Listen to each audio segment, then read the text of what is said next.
rented a $20 million mansion and invited 10 world-class hackers to live, learn, and launch. The next wave of founders is ready, and we're giving them the fuel to take off. One luxurious villa, 10 founders, and 1 month to lock in. This is not a new reality TV show. This is the Hacker Residency. Travis and his co-founders just created what indie hackers have been missing for years. A place where you get to fight founder loneliness by being surrounded by mentors, a warm community, and other ambitious founders. We want to foster more successful and ambitious indie hackers. In this episode, you will discover the system Travis built to get 6 months of work done in 6 weeks, the 3 biggest problems every indie hacker face, why 98% of founders should not raise venture capital, and how one villa in Vietnam is bridging the gap between Bootstrap founders and Silicon Valley. There's literally hundreds of billions of dollars of venture capital out there, and I don't think like most people who haven't lived in Silicon Valley understand just how much capital is out there. And at the end of this episode, you will know where to apply for the next Hacker Residency.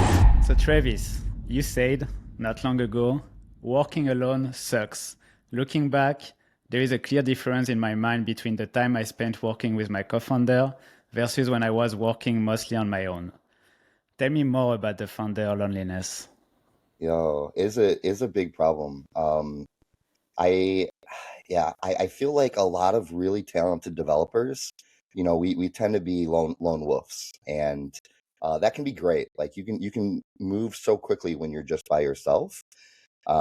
When you're setting your expectations higher, and when you're trying to build something bigger, or just the longevity of it, like there's always going to be ups and downs in business, and it helps a lot to have someone who is involved in the project at a similar level as you. You can have employees, you can have friends, you can have mentors, but someone who's in the trenches with you, who is able to share that burden. And that could mean any number of things in practice, right? That could be like just being there to support you. It could be delegating, some of that work. I think a lot of indie hackers, especially, it's like you have to do wear so many different hats, from the core product development to marketing to sales to talking to customers to if you want to eventually raise, like talking to investors. Like these are all different skills, different hats, and you end up just getting pulled in so many different directions. So I think there's a part of it that's very practical about sharing some of that responsibility, and then there's a part of it where it's so much more fun to be building stuff with dope people, with people you respect that you can learn from. So I've had multiple companies, some of them kind of solo, and then some of them with co-founders, and like the I'll say the 2 biggest reasons why startups fail. I'm actually curious. Do you know what they are? No. So the number 1 reason is lack of product market fit. You're building something the market doesn't want. The number 2 reason is co-founders, team problems, team breakup, right? So it's it's a type of thing where it can really be great as a foundation, but you just want to make sure you're doing it with the right people. So it is a big risk as well. I totally agree. Like I've been trying to build a startup with co-founder since the beginning of the year. I did few of them before that worked, but like since the beginning of the year, I tried to find a co-maker, someone tech who could code and build a product with me, and it failed every time. Not always because of the person, but most of the time is because we were not meant to work together. And the only time that this wasn't the case, it was because of product market fit. So 100% right. So I actually wrote like an article maybe 5 years ago at this point about my approach to finding co-founders, and I really think of it a little bit like a marketing funnel. And what you're marketing is yourself and this whatever idea or opportunity to build something dope with you. And so the first part of that is actually just being public about it, like putting yourself out there, like exactly what you're doing, marketing yourself, your personality, the types of projects that you like to build. A lot of people skip over that and they just rely on chance. I think it's important to put yourself out there. This whole thing, build in public, right? Like, talk about yourself, what your goals are in public, and then kind of the second part of that funnel is being really intentional about writing down your hard constraints and soft constraints about what you're actually looking for in a co-founder. So, for instance, one of your hard constraints might be, I need somebody who's really technical, and just being upfront about what you're looking for, what you're not looking for. It's like dating, right? It's like you can make the process a lot more efficient, a lot more fun if you have already written down and taken time to think about like exactly what you're looking for, what you're not looking for. Because if one person wants to go and build $1 billion business and you're like, nah, I want to live in Bali and do my indie thing, like probably not going to work out. And then, actually like just having some really short scoped projects to work on together. I think that just cuts through all the BS, all the noise. It's the fastest way to actually see like, how do you work? And the types of things I think about there are like, am I the one leading the way, or does this feel like an equal relationship? Like oftentimes you'll be the one like being more proactive, following up, whatever. And you really want to be looking for someone that's kind of like equally involved, a lot of the best co-founder relationships tend to be like convergent, meaning like I'm working on something and someone else is working on something. They're like very similar. And so then we like converge ideas.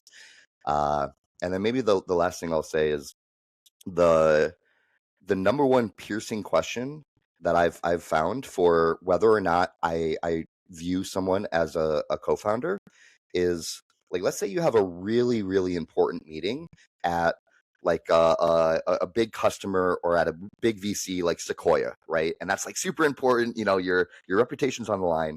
And for some reason, you couldn't make it to that meeting, whatever emergency. The question is, would you feel comfortable having this person as your potential co-founder go to that meeting and represent you in your stead? And I think that says a lot about whether or not you view that person as an equal kind of an equal and someone that could represent you, or whether maybe they're better off as an employee or an advisor or something. This one really hit me because I had that with one of the person I worked with.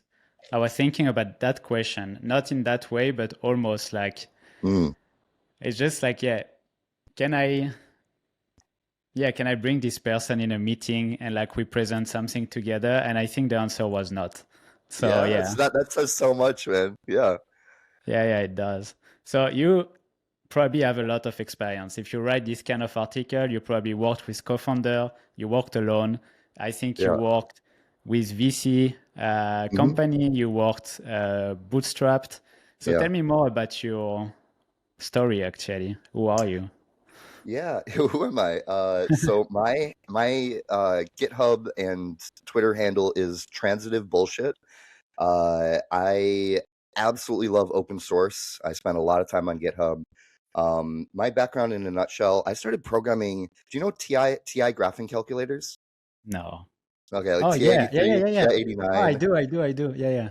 Yeah, so I started making games for that like back in the year 2000, so like 25 years ago. I just like, that's how I got into programming. I loved it. I got really deep into that during high school, and I think I'm like maybe the 10th or the 14th most downloaded like TI game author of all time. And what I didn't know at the time, what I didn't even think about, because I was just, oh, this is cool. I can make games. I can share them with my friends, right? Like that was open source. All the games, everything I was learning from was from other people around the world making these little calculator games. And it was all open source. And all that stuff is still like public online. And then I went and I studied computer science. I worked at Microsoft for a few years on a kind of an operating system research project. That was really dope. It was my first experience like doing the legit engineering. I was working with some OGs that had worked on Windows for like 30 years. Really, really important to understand like professional software engineering.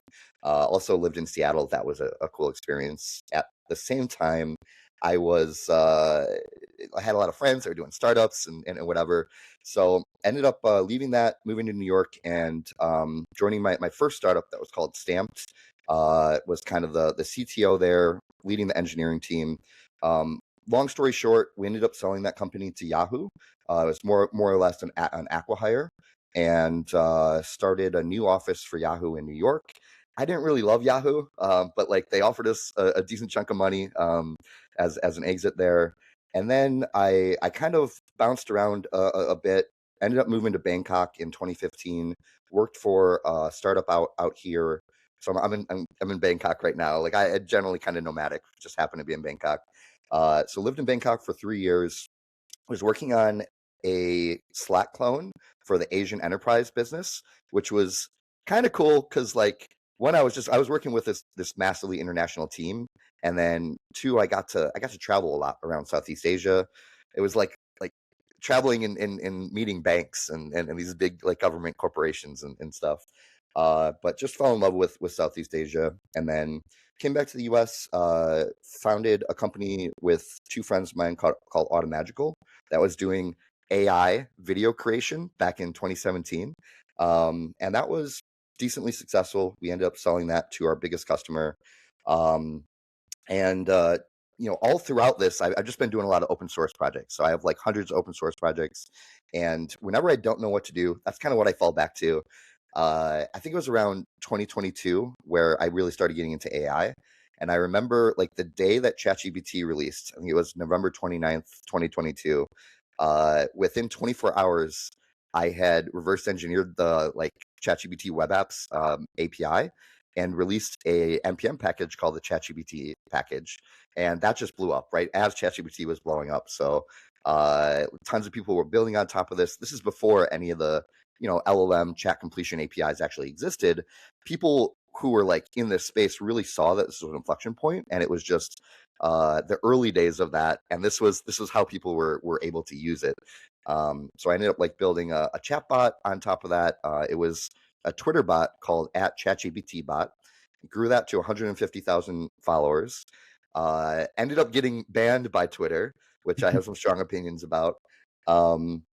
But generally was just kind of riding the wave of building a bunch of built one of the first RAG, retrieval augmented generation kind of demos online, and went through this program in San Francisco called HF0, which is the world's most premier like startup accelerator at this point. And a lot of what I'm doing today, this whole Hacker Residency thing that I founded along with a couple of my friends, is really based on my experience going through HF0. So that's me in a nutshell, Florian. What a story. Well, we'll come back to Hacker Residency later. I have a lot of Yeah. questions about it. But first, more about your experience as like you had two exit, I think one venture and one bootstrapped, right? Yep. Can you tell me like the pros and cons of both? Yeah. Because you've been in both sides. So, I know a lot of people have this kind of question or ask themselves if they should raise money or not. So tell Yeah. us everything. I mean, this is something like the way that I would describe it is just having perspective and really understanding the game that you're playing. I think there's a lot of people who are indie very intentionally, and then there's people who are indie because that's just the world that they come from, and maybe they don't have as much access to capital or ventures or these types of programs. And then there's people who like a younger version of myself. I really put raising venture on a pedestal. It's right, like you go and you watch The Social Network, and everyone wants to be the next Mark Zuckerberg. And I was always like the best of the best in my classes and programming and whatever. And so I like put myself on that pedestal, and um, I don't think it was healthy, right? Because I really viewed that type of success of like raising a venture scale thing without understanding the trade-offs that you're asking about. So, one trade-off is when you raise venture, you're really making a commitment to getting to essentially $100 million in revenue. And if you don't, and if you're not kind of on that path, uh, you're really incentivized and pressured to either sell or pivot. So it's either like a zero or like $1 billion, right? So very high risk, high reward. With my first company, Stamped, we really didn't hit product market fit, but we had built a really strong team, mostly ex Google engineers, and Yahoo wanted us. So we shopped around and had acquisition offers from every single major tech company, Google, Twitter, etc. And Yahoo just offered us like 4 times as much money. And their reasoning, this was right around 2012, 2013, when Marissa Mayer had joined from Google as the new CEO. And she was trying to turn the ship around. Like Yahoo was definitely not doing well, and they were going to make a major push for mobile. And we basically joined as an acqui-hire, meaning that it's not like they didn't really care about what we had built, even though I was super proud of what we built. They were just acquiring us as a bundle for the talent, and it was all engineers that normally would not go and work for Yahoo, just because they were a sinking ship, more or less. So we started a new office in New York, and the to answer your question, the biggest drawback with like that type of exit is I had golden handcuffs, right? Like I was getting paid a lot, but I had to stay at least 12 months to receive the first like real check, and then I was incentivized to stay for 4 years. I only stayed a year because I just didn't like it. I felt like I was stagnating. But majority when you hear like certain numbers of you had to exit for this amount, usually like for if you raised venture, the VCs get paid first, and then if there's any compensation packages for the employees, it's like on a 4-year cliff at the minimum. So just kind of keep that in mind. Like you hear these large numbers, like $50 million exit, $100 million exit, whatever, and usually the employees get like a small fraction of that. And then, for my bootstrapped startup, Automagical, we sold that to our largest customer. We were doing pretty solid. I think we had a couple hundred K in ARR, and we were at a point where we could double down and work on that. But all three of us, my two co-founders and I, we really didn't want to. We didn't see ourselves spending the next 5 years working on this thing. And so we kind of shopped it around again and ended up selling for a multiple to our largest customer. The biggest difference between these two experiences was I had learned from the first one, and I intentionally did not have any type of like vesting or whatever. It was a slightly smaller deal. I agreed to join them for a couple weeks and help with the transition of all the engineering, like handoff, and so they understood how to run the system and maintain it. But I didn't have to. My compensation wasn't tied to staying there and continuing working on this thing, which was a night and day difference. Mentally, what was the best? Like with your mental health, with like the all the work that you had to do and everything. Like, which one will you choose now? Oh yeah, I mean, if I'm building a software product, I will stay bootstrapped as long as possible. I also like it. I think it's hard to give general advice because other people might. I think most people have more financial constraints, right? And that's like more top of mind. So for me, where I'm at now, I will stay bootstrapped as long as possible until I feel really strong product market fit. And the way that I think about raising venture, and I think most people should think about raising venture, is it's really a tool to compress time. So let's say like I have a product, and I'm really ambitious. I know the direction that I'm going in. I am pretty sure that in 12 months I'll be able to go from, let's say, 1 million ARR to like 4 million ARR. Just by the numbers, and I'm pretty sure I understand the playbook. Raising venture is all about compressing that future date of like it'll take me 12 months to do this to it'll take me 2 months to do this, by hiring more people and being more aggressive. And when you think of raising venture, it's really a commitment to building a venture scale company, meaning at least 100 million in ARR, oftentimes like getting to $1 billion valuation, or nowadays like a $10 billion valuation, and building a really large team.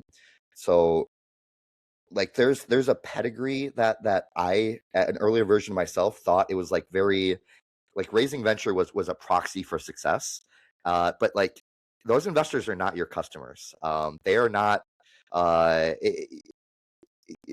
I feel like it also just adds a lot of stress to what you're doing. It's way more pressure and stress, um, as opposed to, let's say, like my co-founder Tony Din, who is just amazing, humble guy, a really good developer. He is, I think, around 1 to 1.5 million ARR, but he works solo. Um, and he works with his wife Anne, totally bootstrapped. And he spends like half of his time surfing. Like he still works really hard. Don't get me wrong. Like he works 7 days a week. But that level of stress and understanding what you want, whether your goal is to build like a massive billion dollar plus business and hire hundreds or thousands of people, or is your goal to get to a point where you have enough passive income or financial freedom to not have to worry about money and really have optionality to work on whatever you want, to travel whenever you want, and generate wealth for your family.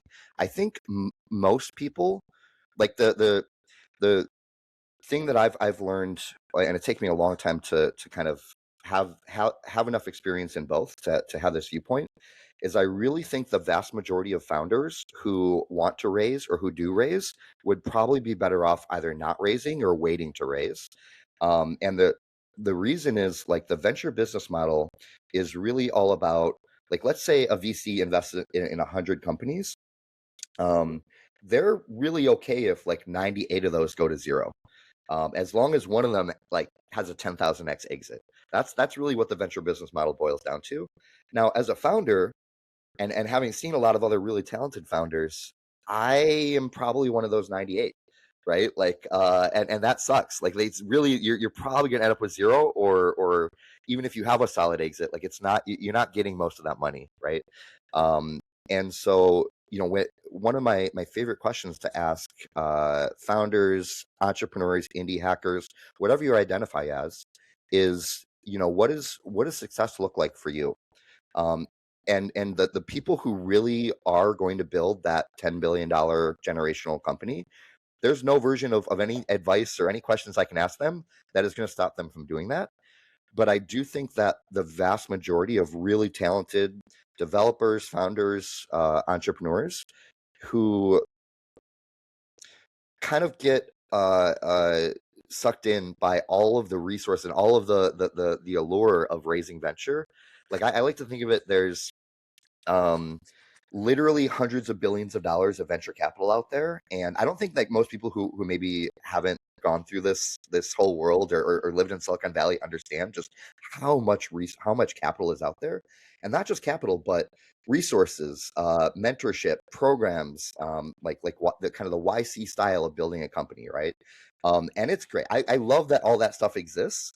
But at the same time, I think of like all the resources out there for building a venture scale company. And then on the other hand, you have like the resources that exist out there for building like an indie or bootstrap thing. And there are awesome individuals, people like Tony Din, Peter Levels, who are stewards for this world. But there are very few actual institutions and programs that are catering to the indie folks, the folks who either intentionally or unintentionally are building bootstrapped businesses. And like the world between these two, venture and indie, is just so disparate. It's very binary. It's like you're either building a venture scale thing or VCs don't care about you. And I think the world would be a much better place if we were to close the gap between these two, so they're not so disparate. And if there were more legitimate institutions like the Hacker Residency targeting indie hackers, targeting young entrepreneurs who might not understand like a younger version of myself. I totally didn't understand the difference between these two worlds.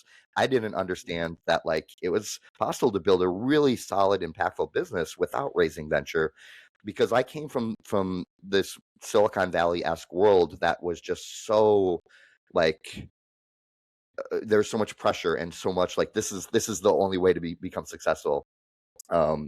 And so, a lot of what we're doing is trying to be that missing institution that is kind of aspirational and able to fulfill a similar role, let's say, that YC does in the startup world, but for the indie hackers, for the bootstrappers, for these folks who see all of the content and the interviews and all these things about raising money and certain types of businesses, but it doesn't align with their version of success and practically like what they're actually the business that they're actually building. It's interesting because I think it's really scary. Like, for someone who don't come from money, never live in SF, for example, I would say for me, I'm like, okay, what if I raise money? I feel like I will have so much responsibility. I will have to open an office in whatever city that I don't want to live in. And Yeah. that's scary. But then I talked to David Park the other day, and then he was talking about what he did, Seedstrapping, which is like raising money at the beginning, but like not that much. So he just have enough money, like runaway money, he called that, to actually live and focus 100% on his product, but still be a digital nomad, not have a big office, have everyone remotely. What do you think about that? Is that the balance that you're looking for? Florian, seedstrapping is dope. VCs hate seedstrapping. Like, let's just be clear. You don't, for the vast majority of VCs, you don't go to them and say, "Hey, I'm going to seedstrap. I'm going to raise from you, and then I'm not going to build this billion-dollar business that your entire business model is based around." They're looking for the 10,000x exits. So yeah, seedstrapping exists. I think it's awesome, and people like David and myself, like people who have raised before, who understand the game, who have a strong network. It is something that happens a lot. Like people will raise some money. I was talking to a VC friend of mine in SF recently, and he was talking about how either going through YC or raising a seed round it's now kind of the equivalent of like, hey, I went to college, like I have a bachelor's degree, like it's just something that people do as the default, and it gives them that financial freedom to experiment and to explore around. But that is different when you talk about other areas of the world and people who don't have as easy access to that capital. And then it is different from the perspective of that really goes against the business model of how most VCs operate. So you either find a really chill VC who is okay with that, or you're not fully honest with them, and I don't like that. Like I really don't. Like I think you should just be upfront with what you are, that you want to build relationships, because the one thing that will follow you around is your reputation. So there is a missing piece there. I completely agree with you. I think there are a couple of institutions out of the tens of thousands of VCs around the world. There are 3 that I know about that do this seedstrapping thing or invest in intentional indie and indie hackers. The 3 are Tiny Seed, Indie VC, and another one called Calm Fund. And out of those 3, Calm Fund shut down this year.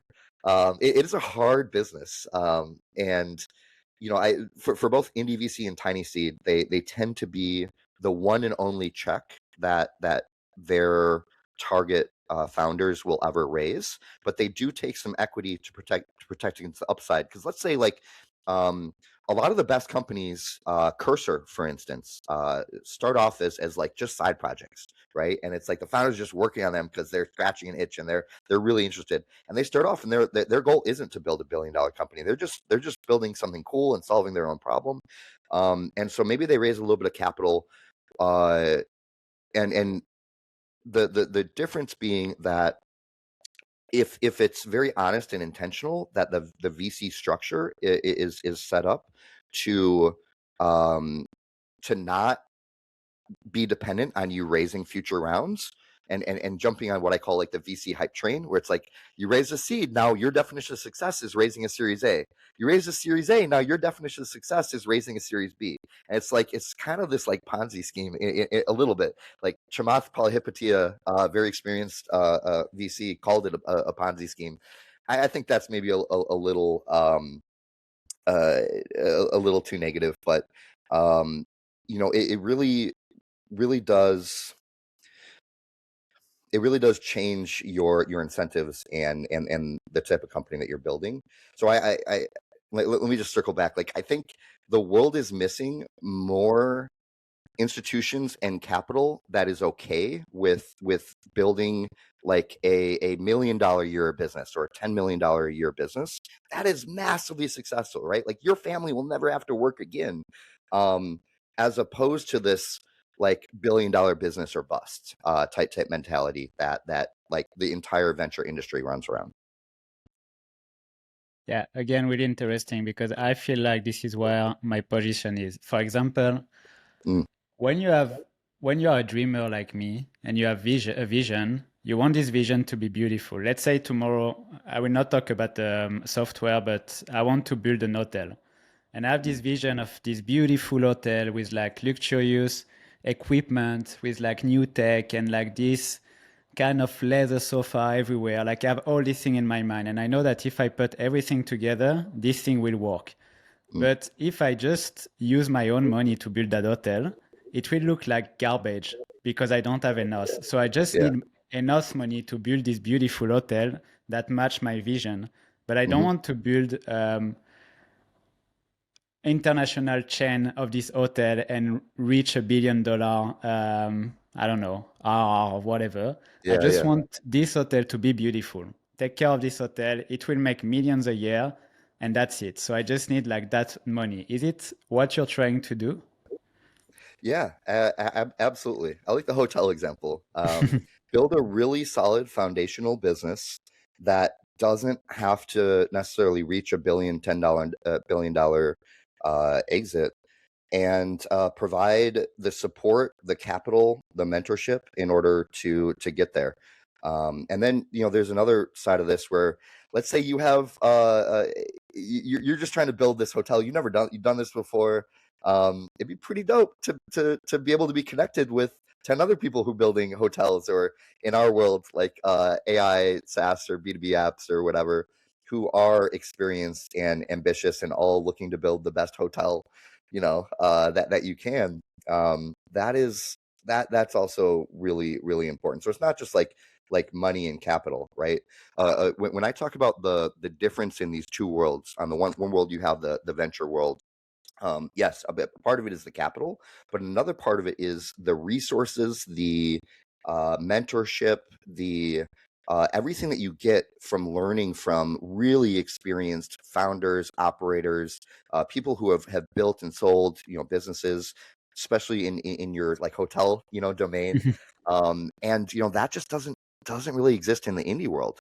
Like I do think there's a really, really powerful and good movement around building in public, and I like to think of it as increasing your surface area for luck. So the more that you talk about, like for me, my main outlet is like I leave all these breadcrumbs on GitHub, on open source, and all the projects that I like contribute to, right? And oftentimes people will find me or know about me through that open source stuff, right? But it's increasing my surface area for luck, and it is a way to make those connections, to find people who maybe are working on similar things, or working on my hotel or whatever. But there is a difference between doing that and doing it really intentionally, and having an institution that does that kind of at scale. And that's really a large percentage of like this exists in the venture world. It doesn't exist in the indie world, and I think it absolutely should. So what is your plan to solve the problem? Is the Hacker Residency the center of it? Yeah, it really is. So first off, I just want to say, like, this wouldn't be possible without my co-founders. So I'm working on this thing called the Hacker Residency with my co-founders David Park, Tony Din, and Min Phuc Tran.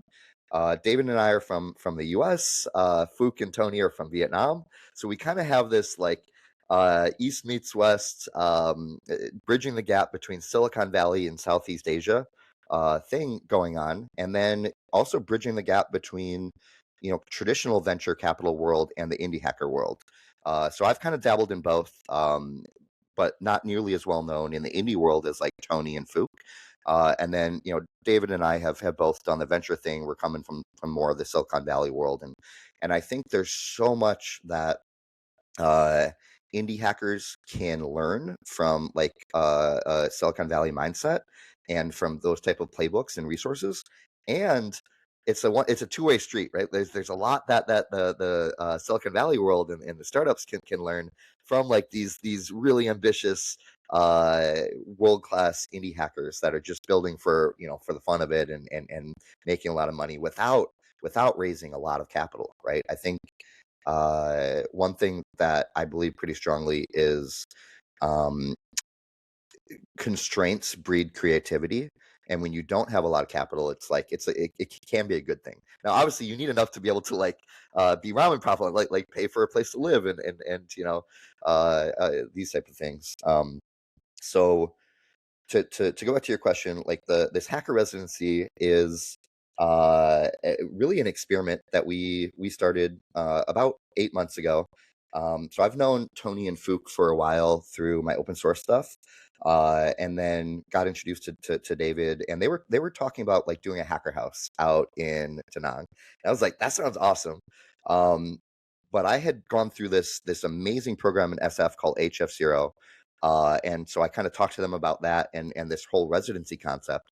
So like the difference between a hacker house and a residency is you can kind of think of a residency as like one step up in quality from a hacker house. Like most of the time when I think of hacker house, I think of like pizza boxes in the corner and some beer cans in the corner. Maybe it smells a little bit, right? There's parties and stuff. A residency is like the grown up version of that. So you generally have a residency is run by a third party. So it's someone that is kind of providing direction and mentorship. And then the biggest thing that we do is provide take care of like everything in your life, all the distractions in your life, so that people can just lock in and focus. So the hacker residency started as an experiment. We ran our first batch this past November. We really didn't know what to expect. We sent out applications online, ended up getting 500 applications. I personally did 75 interviews, kind of like what we're doing right now, just not recording them, and really just talking to people about what they're building, trying to get a feel for their vibes and everything. And then we chose what we thought are the best 10, try to get a good group together. And then bring everyone together in a really nice villa in Vietnam for a month and just lock in and build.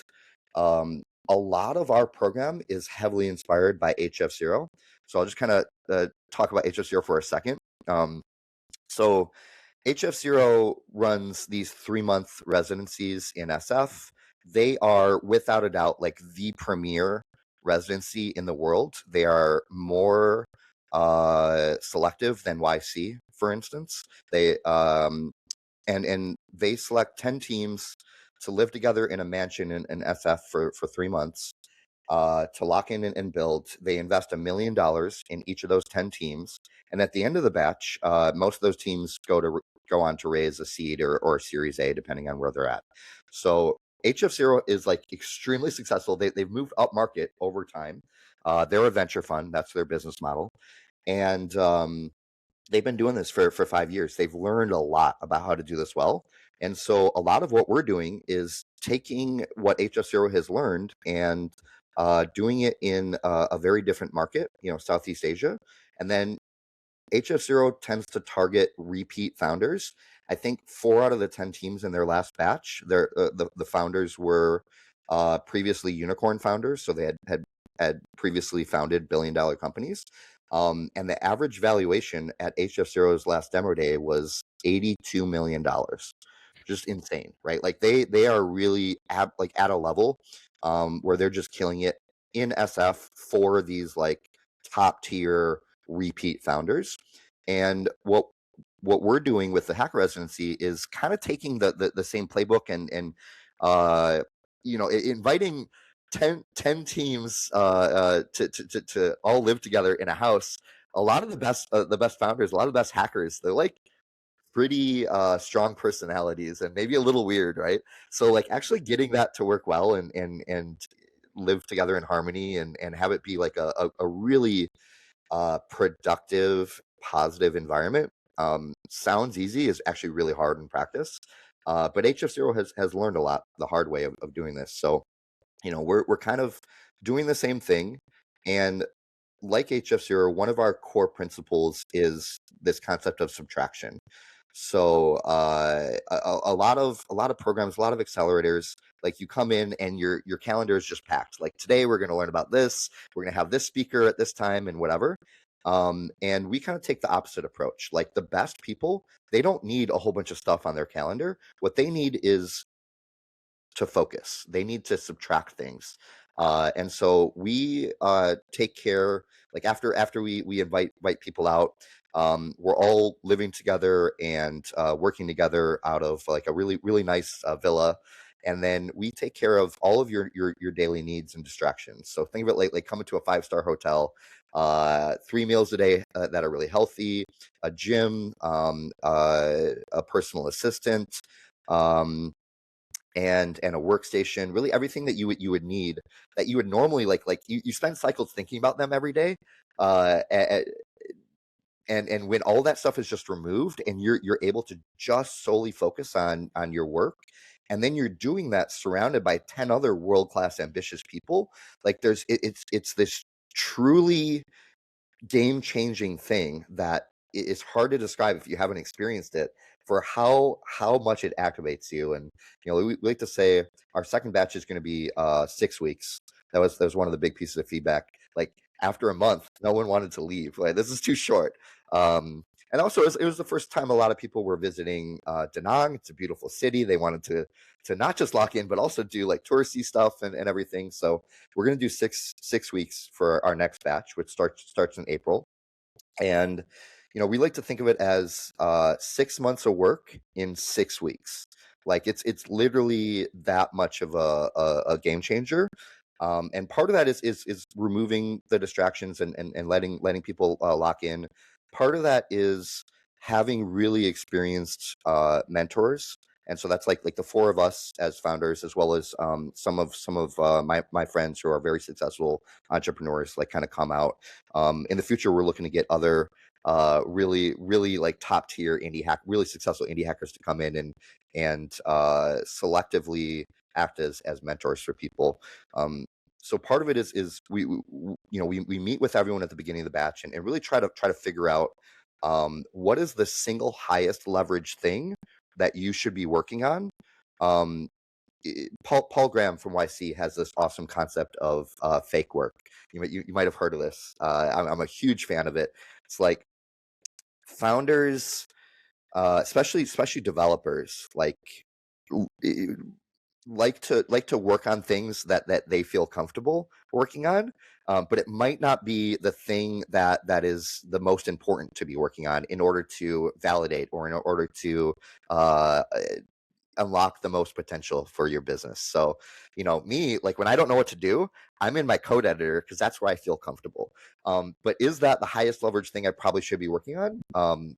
Oftentimes not. I should be talking to customers, or I should be marketing or something, right? So really trying to understand enough context to be able to help people around where they're at in their journey, what their goals are, and then accountability to make sure they're actually doing that. So like there were a few people during this batch, right, where I went up and I was like, Miles, you got cursor open. What are you doing, bro? Like, you're supposed to be marketing. He's like, I'm just fixing one. I promise, So it's a combination of the environment, this container that is purpose built for focus work, combined with some mentorship and accountability, combined with just being around other really top tier ambitious people. And then we do this thing, like we basically have your entire calendar is just free. Like we're all adults, like you can do what you want. And the only thing that we really have on the calendar each week is Monday evenings. We do demos, and really like 2-minute demos, like very very very quick. But when you see all the progress that like the people around you are making, it's a reinforcing mechanism. It pushes you to be like, oh shit, I gotta lock in, right?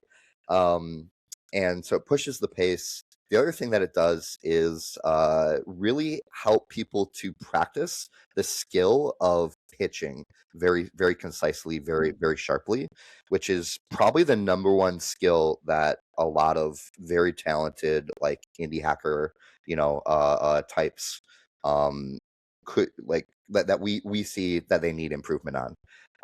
And this is something, when you go and you pitch VCs or whatever, like it's a skill that it's a muscle that you can build up, and it really does make a huge difference in your ability uh to articulate and to convince other people to care about what you're doing, right? So that's kind of the Hacker Residency, a little bit of the backstory in a nutshell.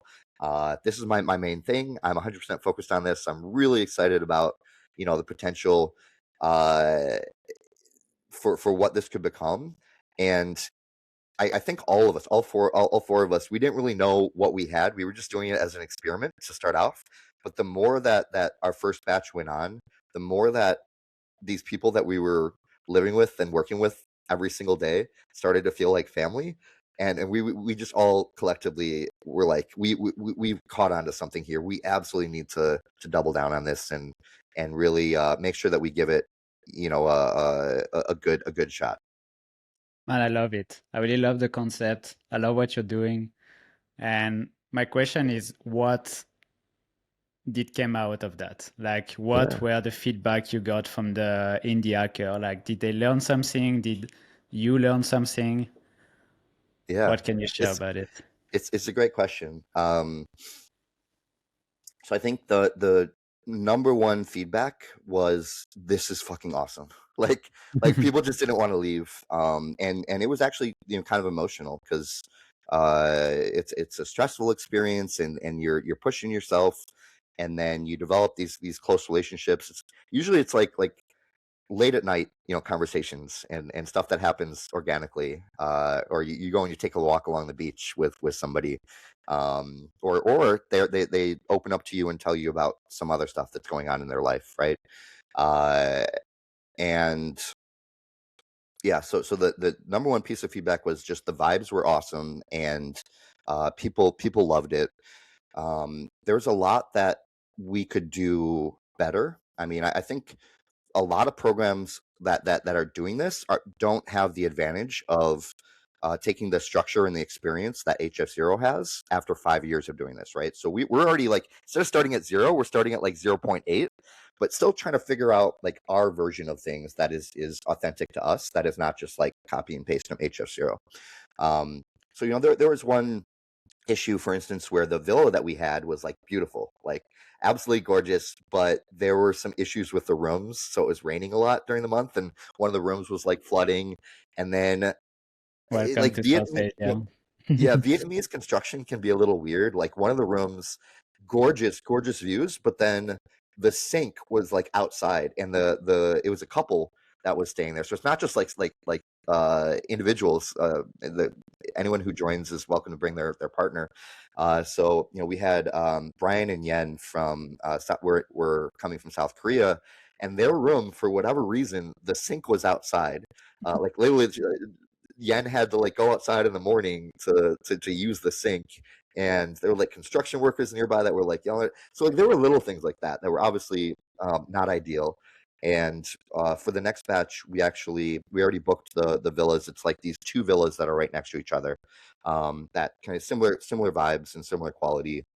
I'm just trying to think about other feedback. Um, it's a diverse group of people. Some people like Thomas, for instance, like it was Thomas's first time traveling outside of Europe. And so there was a lot of change, and it was a lot of like and then speaking English all day was very draining for him. I think it was still overall a very positive experience. But one of the things that we heard was, it took people time to acclimate, and kind of get used to this new situation and sleep schedules and meeting people, and it felt a little bit rushed. So, you know, we're moving from 4 weeks to 6 weeks for the next one. And let's see, what else did we learn? I mean, just so much, dude. I don't know. We're learning as we go, for sure. We're making it up as we go. But I think overall it was like way more successful from an actual lived experience perspective than any of us were really expecting. You know, the number one thing I said going into it was like, a lot of people talk about doing this type of thing, and it never ends up happening. So I wanted to make sure that we did the leanest possible version, no business model. Like we just agreed, the four of us, to put in money ourselves, and then retroactively, after we made the decision to do it and we booked a place, I was like, well, let's see if we can get sponsors. So we ended up getting some really legit sponsors. Cognition, who makes Devon, Open Router, Exa, like some really good AI companies, and it ended up basically breaking even for us, which was awesome. That's a good transition, because I wanted to ask you about that. Like, you did that with your co-founder. How did you find the sponsor, and how did you find the mentor, or like the people who came? For example, Dango came to the villa, and I know that it Yeah. was something big for some people. How did you do that, and what is your network strategy in this situation? So network strategy is very simple. It's like not intentional, just building in public and doing dope shit and being a good person, and like other good quality people will get interested and reach out. Like Dan was totally uh I just lucky. He happened to be traveling in Da Nang, and he saw something that we posted online, and then he reached out to David, and um, we were like, well, I don't know who this dude is, but he's got a huge following. Let's talk to him, you know. And he ended up being really dope. I had like a personal one-on-one with Dan to talk about my mental or my physical health, which was awesome. And so, you know, in terms of the sponsors,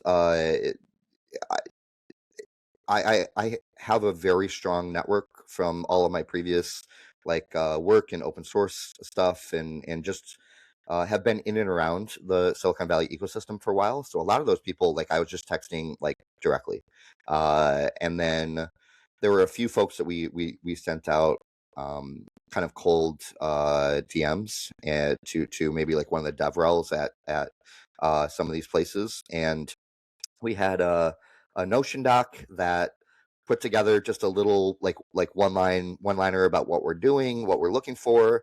We had embedded on there like our launch or announcement tweet from Tony Din that had 200,000 views, and I kind of framed it as like, okay, so a lot of these companies sponsor hackathons all the time, and it's literally, it's nothing to them to put down like 10-20K on a hackathon, because it's free marketing, or not free, but it's easy marketing for them to their core target audience of ambitious like hackers, right?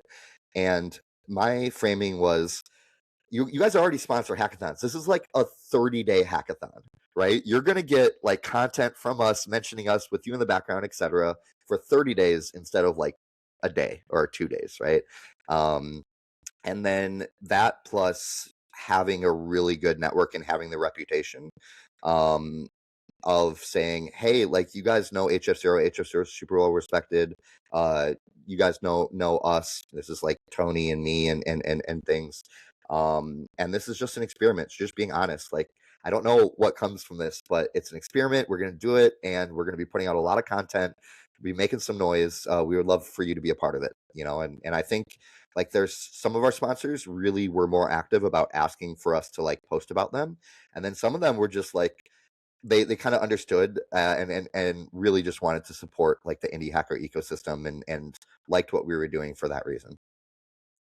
I think you did really well, because for 4 weeks we were seeing you everywhere. Like, Okay. I was seeing the villa on my feed every single day. Rob was Yeah. doing video, Thomas was doing his daily blog post, and then there was one of your really good video editor. I forgot his name. Who was doing Edmund is yeah, a Edmund. baller. Yes. Exactly. And thanks to him, actually, I took that video that he did as an example, and now all Yeah. my intro of this podcast are based on that style. I said, like, Wait, I which want one? an editor. Um, he was presenting, like, the video that was presenting in the Hacker in the Yeah. villa.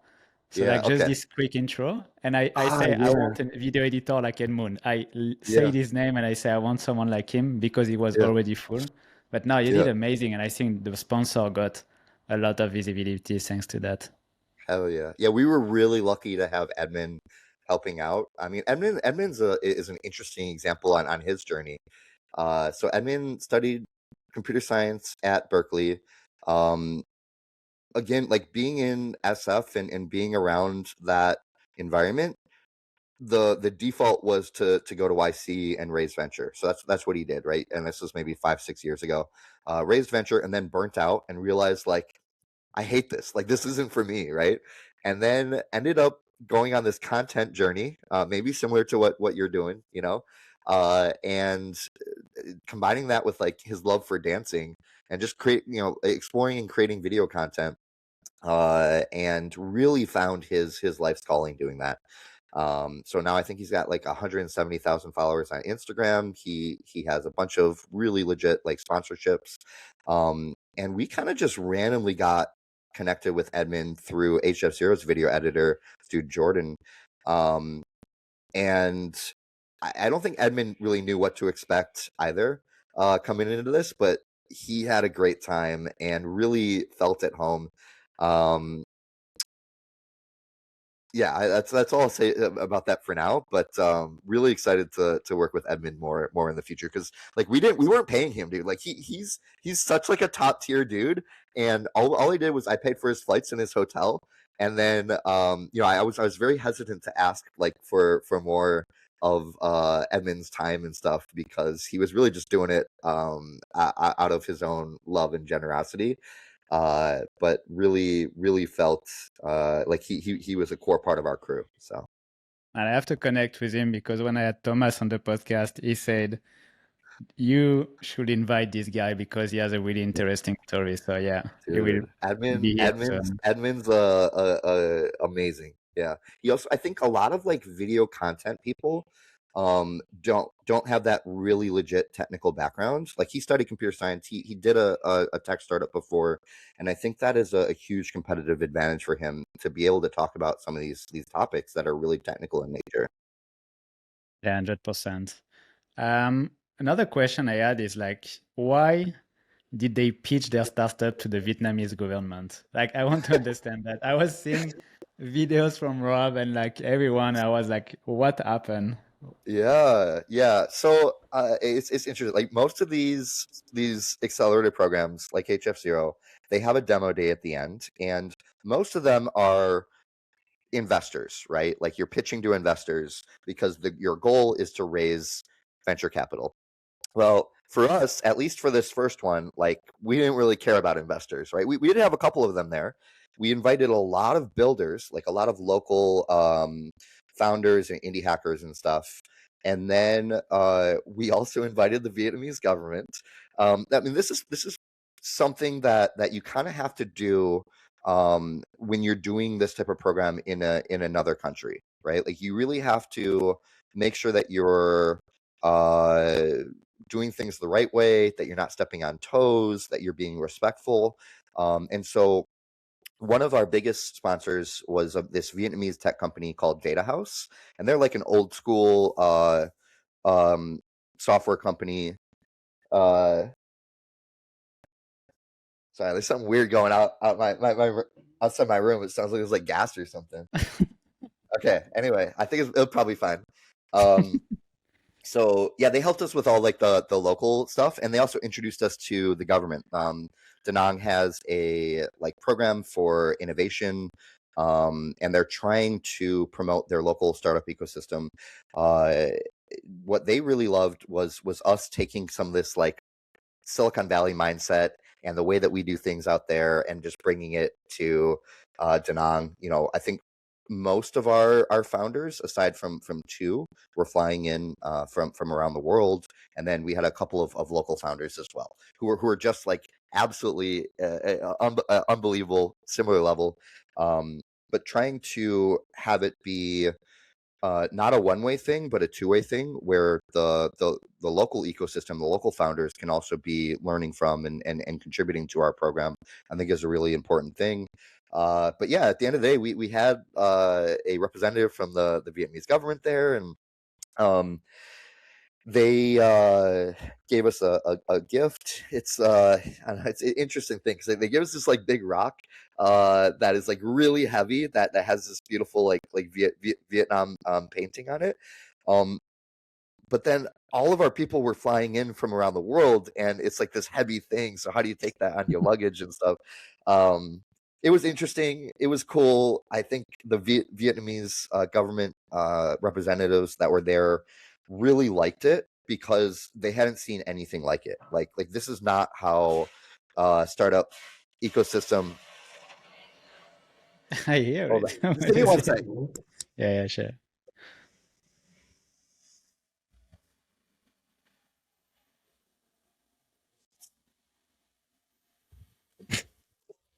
It's okay. You're testing. Yo, bro, there's like a fire. Hold up. What is going on? Is testing? Okay. No problem. Okay. Bro, I was All like, good. there's like a fire extinguisher. What is going on? Man, Yo, this is Bangkok. I was going to cut that, but I will keep it. Amazing. Okay. Happy that you're alive. Yeah, I totally lost my train of thought there. Yeah, we're talking about the Vietnamese government, and now you were trying to stop a fire. Yeah. Well, let's jump to the next one then. What is, after like all this time that you spend with like 10 indie hackers, what is the 3 biggest problem you see in indie hackers? Yeah. So I've written a little bit about this. I feel like my thoughts have updated a little bit, but let me give you kind of my more prepared answer, and then happy to talk through how my thoughts have changed maybe. So I think the first biggest problem is loneliness. Right? Like indie hacking, it's in the name. It can there are some communities, like the Hacker Network is awesome. There's meetups. There's obviously stuff online. Being part of communities like Build in Public. But at the end of the day, it's really hard to find a network of peers who you can reliably learn from, and who will push you to get better. Like someone like myself who is pretty experienced as an entrepreneur. I love going to meetups and stuff, but I just it's not the same as for instance being in Silicon Valley, where I know I walk into a room and I'm gonna like learn something from every person in that room. And so like the density of talent is something that I think is missing. And being able to have a true community of peers is something that is really helpful for indie hackers. So that's the first one, kind of the loneliness, lack of community. The second problem that I see a lot with indie hackers is it's really hard to choose the right thing to work on. And a lot of people who are struggling are just pushing a boulder uphill and working either on something that they don't have founder market fit for, or within a market that is really just like crowded or too hard. Or like YC has this term tar pit idea, meaning it's an idea that you like start working on and then you get stuck in, like these old tar pits, like the dinosaurs, and you just get stuck in them and you get marred, and then you just like chilling on that for years. And then number 3 is just distribution and marketing is hard. Most indie hackers are like developers turned entrepreneurs, and developers like to spend their time coding, adding features, etc.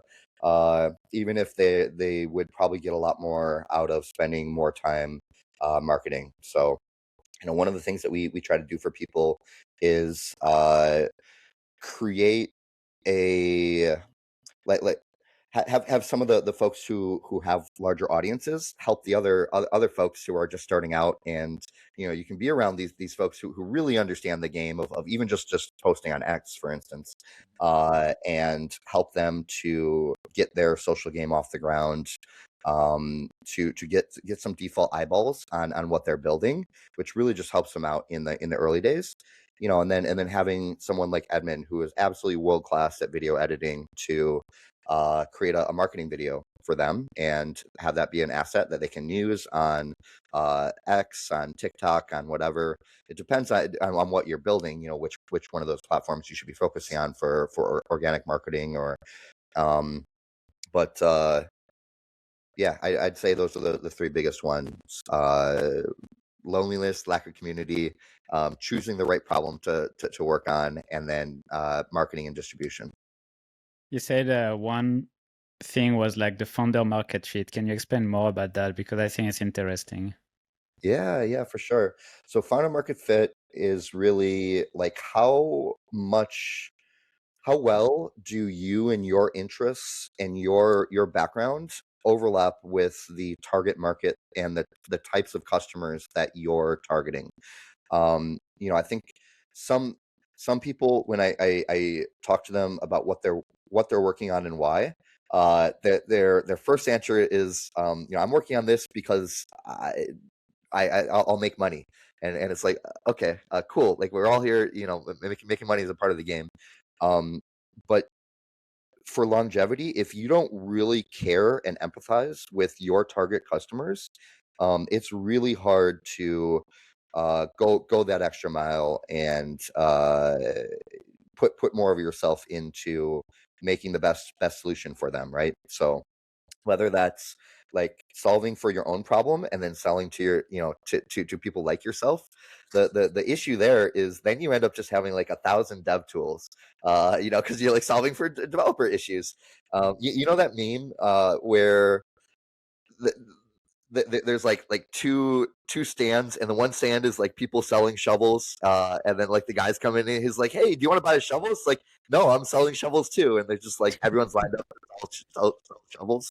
That's probably the main downside of like solving your own problem. But yeah, I don't know if that answered your question. Yeah, it did. It did. Okay. Is there a question that I didn't ask you and I should have asked you? No, you're good at this, Florian. I think maybe just I would love to chat a little bit about kind of where we're headed in the future for this hacker residency. I think our real mission. So it started off as an experiment. The experiment was super successful. We generated a lot of interest, generated a lot of demand, and right now we're kind of doubling down and figuring out what this looks like more long term in a more sustainable way.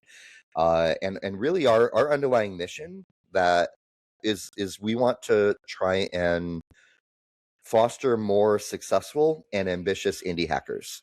So I think a lot of the successful indie hackers, they're a little self-limiting in how far you can go as an indie hacker, or even like being able to really effectively use AI to do more with less these days.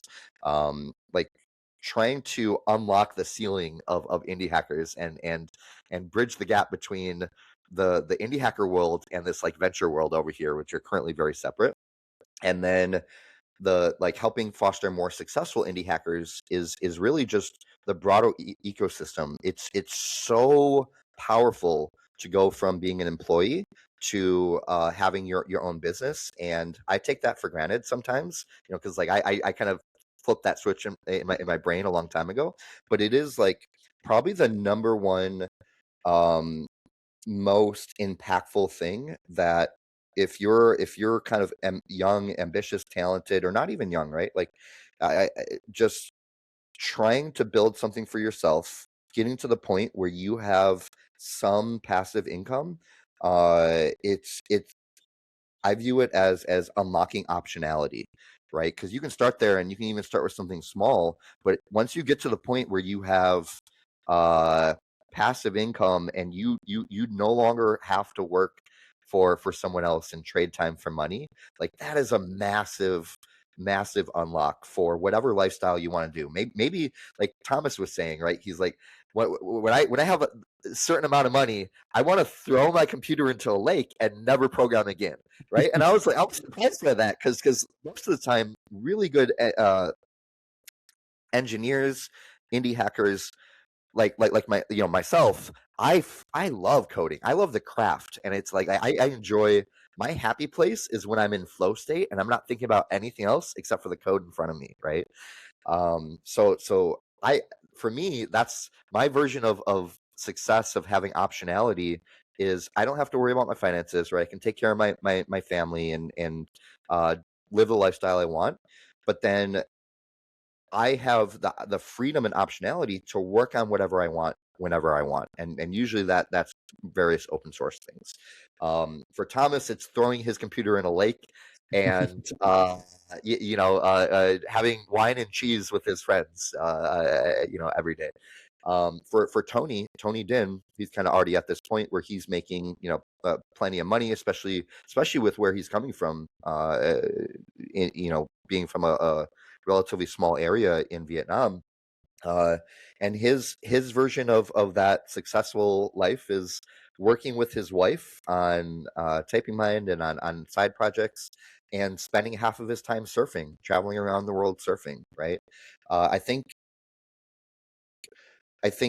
the Hacker Residency will be a success if we can eventually become that like YC like institution for the indie hacker world, and really one set an example for the already like kind of successful and ambitious folks to aim higher, and then two, we have a lot of plans to kind of create content and to create learning resources, and really try and propel the ecosystem to help more people escape the rat race and build products with AI, or just put themselves out there. Maybe it just starts off creating content, right? Like there's so many different paths to entrepreneurship, to working for yourself, to having freedom these days.